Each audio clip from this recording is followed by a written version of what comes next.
Want to capture the perfect selfie or group photo without rushing? Using the camera timer on your iPhone is the key. Hi, I'm Suyok from Online Help Guide, and in this video, I will show you how to use the camera timer on your iPhone. So let's get started.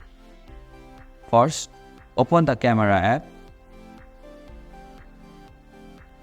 Tap on the arrow option from the top of your screen. Now, tap on the timer icon. Here, select the timer duration that you want.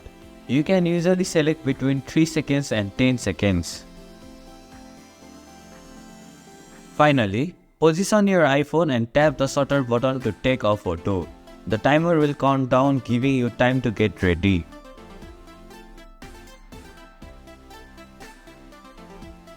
When the countdown ends, the photo will be taken automatically. And this is how you can use the camera timer on iPhone. Thank you for watching Online Help Guide. Hope this video was helpful. If it was, then hit the like button and comment down if you have any questions or feedback. Also, if you are new to our channel, please subscribe and hit the bell icon so that you don't miss our upcoming videos.